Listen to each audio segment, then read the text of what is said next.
Olá, gente. Me chamo Leila de Paula Lima, sou aluna das Ciências Biológicas da Universidade Estadual do Ceará, do Polo de Beberibe, e estou trazendo uma representação dos 4 modelos atômicos, que é uma atividade da Bioação 1 da matéria de Química. O Dalton foi um químico e físico inglês que ficou conhecido como fundador da teoria atômica, e ele retratava o átomo como pequenas partículas esféricas, maciças e também divisíveis. E por essas esferas parecerem com aquelas bolas de sinuca, ficou conhecido como o modelo bola de bilhar.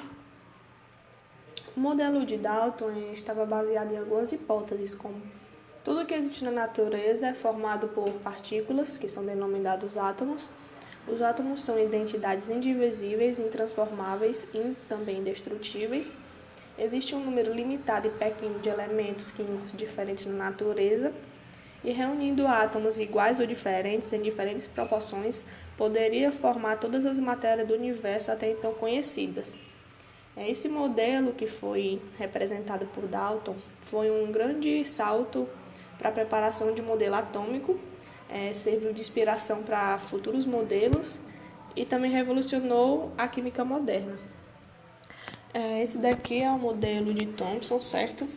E falando agora sobre esse modelo, no século XX, a partir de algumas experiências com gases que ele fez, mostrou que a matéria era formada por cargas elétricas positivas e negativas, que modificou o modelo de Dalton. E segundo Thomson, os átomos eram esfera, maciça e positiva, que nela tinha cargas negativas separadas ao acaso na esfera. E ainda a quantidade de cargas positivas e negativas eram iguais, sendo assim, o átomo seria eletricamente neutro. Para chegar nessa conclusão, o Thomson analisou um experimento que era uma ampola de Crookes, que parecia uma garrafa de vidro, e nela ele colocou um gás e ligou 2 eletrodos, que um tinha o polo positivo e o outro tinha o polo negativo. E quando ele fez isso, deu uma diferença de potencial, que saiu uns feixes de luz que atravessavam essa ampola, e ele tinha colocado um objeto dentro dessa ampola, e quando os feixes de luz bateram nesse objeto, se formou uma sombra no final. E sempre esses raios saíam do polo negativo, que era o chamado de cátodo. E ele concluiu que esses raios catódicos se comportavam de um jeito que parecia carga de eletricidade negativa, transportadas por partículas de matéria. E a partir dessas experiências que ele fez, ele determinou que a matéria era formada por uma esfera, certo?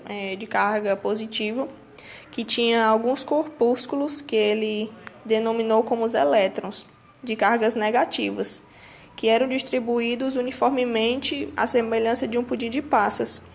E assim passou a se chamar o modelo atômico do pudim de passas.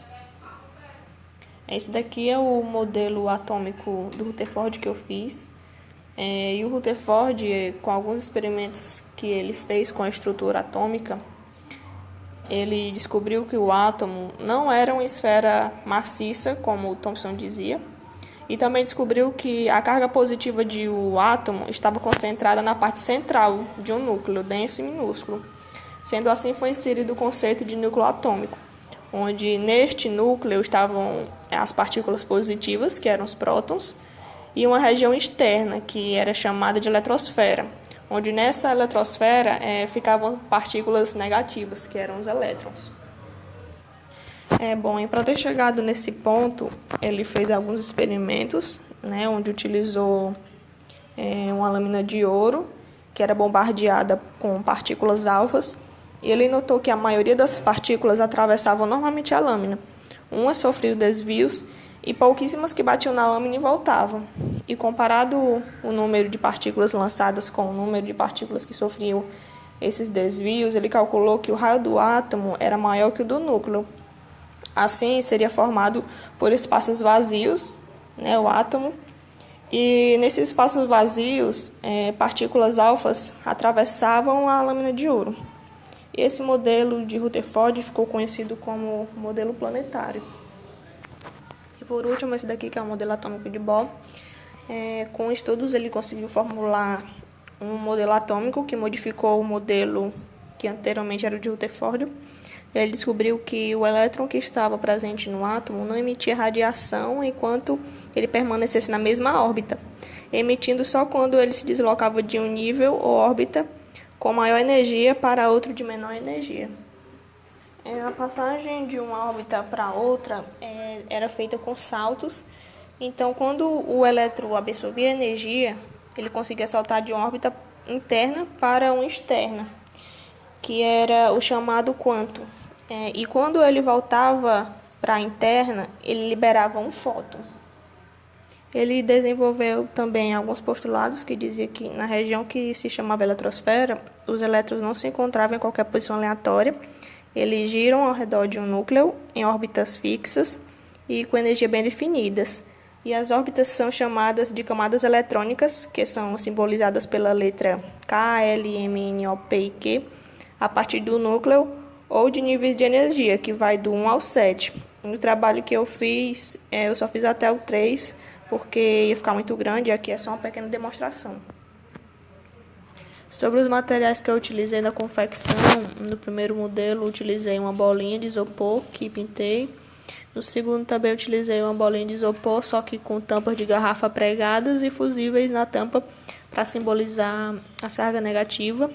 No terceiro usei solda com bolinha de pulseira que eu tinha. E no quarto modelo usei fio de energia com fita isolante, EVA e bolinha de pulseira também.